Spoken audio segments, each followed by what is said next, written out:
Hi class, today we're going to do the binomial distribution, so let's get started. The binomial distribution, we're going to cover these four things. So a binomial experiment is basically a binomial random variable, and it's interested in the number of successes, quote, successes, in n trials of a binomial experiment. So what's binomial? Binomial is either two things. When you flip a coin, either heads or tails come up. When you roll a die, either a 6 comes up or it doesn't. In real life, either you took a statistics class or you didn't, you went to college or you didn't, or you are married or you're not, or you have kids or you're not. So lots of things fit a binomial experiment or binomial situation. Now, a binomial experiment is one such that each trial can result in success or failure, basically two outcomes, and we just classify one as success. The probability of each success remains the same for all trials, and we do the experiment n trials, and all the trials are independent of one another. If we have those conditions, then it's a binomial experiment. And examples of this would be like getting 17 heads in 20 coin flips, or winning 4 contracts out of 15, making 18 free throws out of 20, or getting 3 job offers out of 10 applications. Just if the probability remains essentially the same, then this models these situations quite well. So let's develop the binomial probability distribution. Each thing can be either a success or a failure, so we can do this tree, and we'll do it for basically 3 of them. And the probability of each success is p, and the probability of each failure then therefore would be 1 minus p. And then we could ask, how many successes did we have? Okay, we could have 3 successes, and that would happen basically the multiplication rule, p times p times p. They're all independent. Or we could have 2 successes, but that can happen in a few different ways, right? You could have success, success, failure, success, failure, success, or failure, success, success. And for each success, the probability is p, so we have p squared. And for the failure, it's the complement of that, so 1 minus p. Okay. So then to get 3 successes, it's just p cubed. But to get 2 successes, there's 3 ways of getting it. And so you have 3 times p squared times 1 minus p. For 1 success out of 3 tries, there's 3 ways of getting that. So it's 3 times p times 1 minus p squared, because you have 2 failures. And then for 0 successes, all 3 failures, 1 minus p cubed. So we have this multiplying factor. And so the binomial distribution is calculated as a combination x successes out of n trials times the multiplication rule, p, the number of successes, so it's p to the number of successes, x, so therefore it's going to be 1 minus p, the complement, times the rest of them, n minus x, where the n choose x is just equal to n factorial over x factorial times n minus x factorial. X is a number of successes out of n trials, and p is the probability of success. Okay. So let's see this a little bit. So say we have a manufacturer, and they produce 4 chips, and the probability of defect is 25%. So what's the probability that they're all good? Okay. Well, probability that they're all good is basically just, it's 0.75, the complement of 0.25, to the fourth.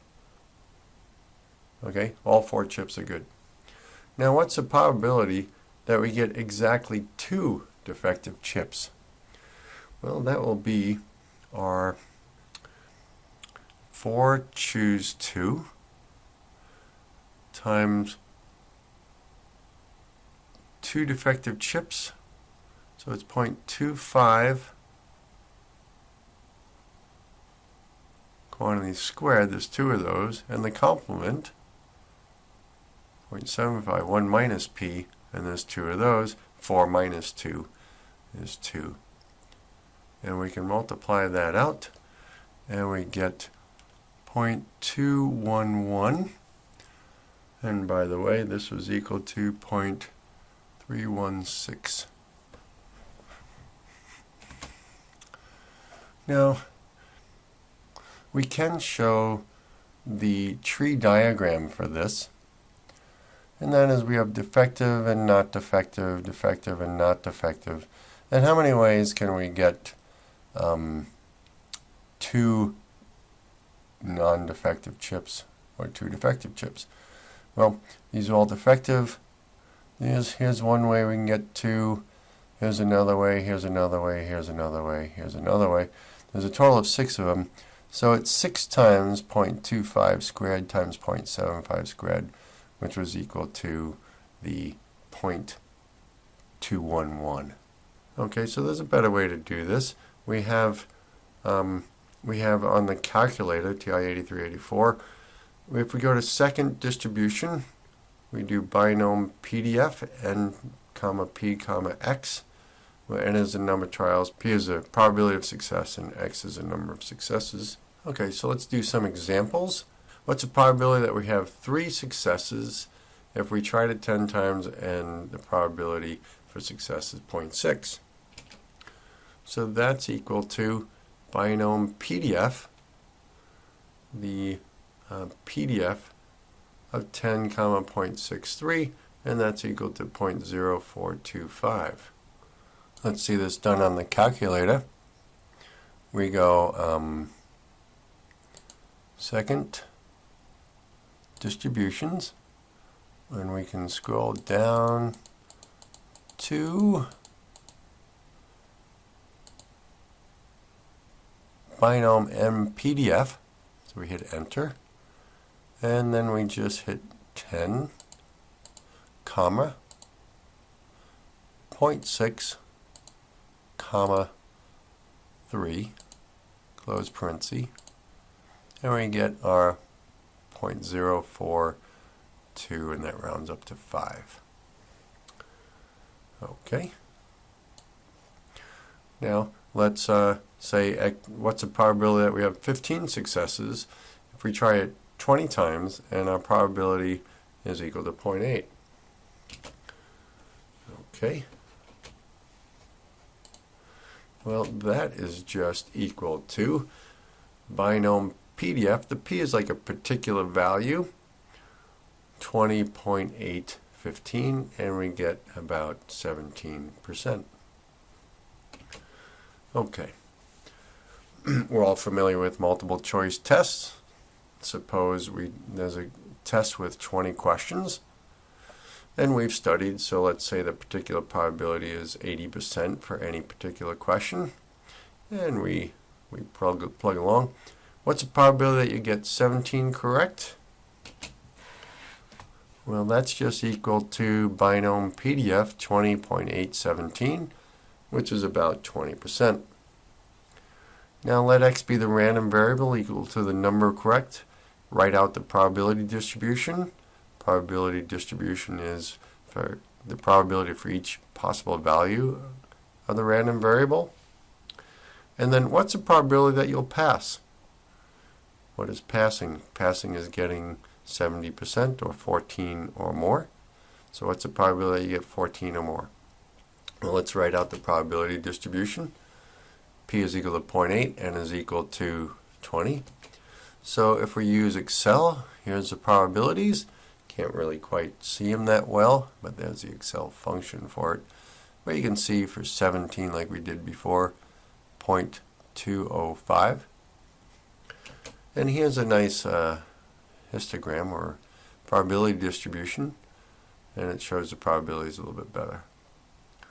Okay, so that's the probability distribution. The probability for each possible value of the random variable from 0 successes up to 20. Okay.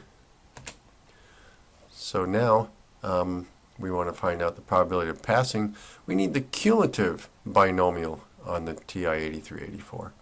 So again, second distributions, but you go binom CDF versus PDF, and that means cumulative, and that's cumulative from 0 to x. So we add up the probabilities. So we're adding up basically the PDFs from 0 to x. Okay. So what's the probability that we pass? Well, it's also equal to the complement rule, 1 minus the probability we don't pass. If we don't pass is less than 14. So we can take the binom CDF up to 13, take 1 minus that, and then we get the rest. So it's 0.913. And to understand that a little bit more, we have the probability of 0 plus 1 plus 2 all the way up to 20 has got to be equal to 1, right? Something has to happen. So if we take all these from 0 to 13 and bring it on the other side, we have probability from 14 to 20 is equal to 1 minus from 0 to 13, and that's exactly what the CDF here. Okay, exactly what this CDF right here does. Goes from 0 to 13. Okay. Okay, then we have the expected value for binomial and also a standard deviation. So if you roll a die 600 times, how many 6s would you expect to get? You would expect to get 100 of them.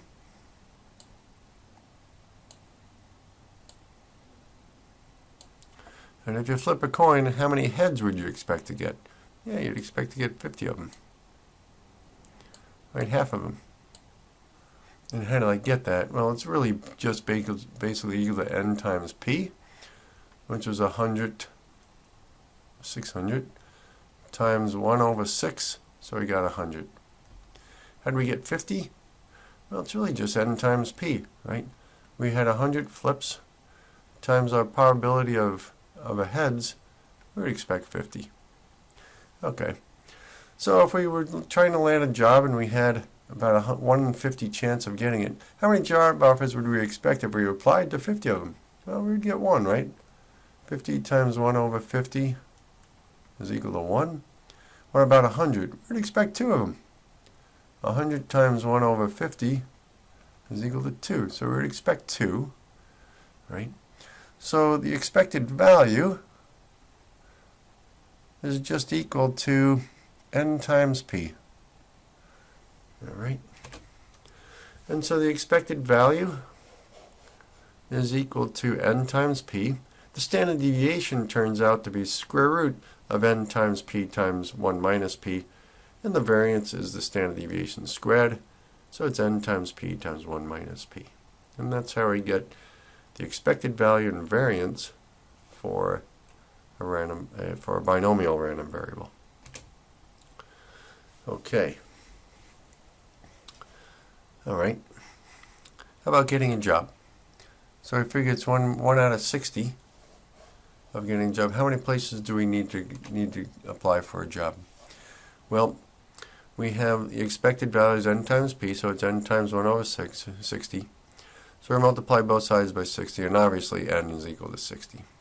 And what's the standard deviation on that? N times p times 1 minus p is equal to about 1. So we expect 1 job offer plus or minus 1. So to really guarantee it, maybe we should go for 120 jobs. Okay. Now, Steph Curry is quite hot in basketball. He's a great player. So say he has about a 95 chance of getting a particular free throw, and he takes 20 free throws. How many would you expect him to get? Well, expected value is n times p.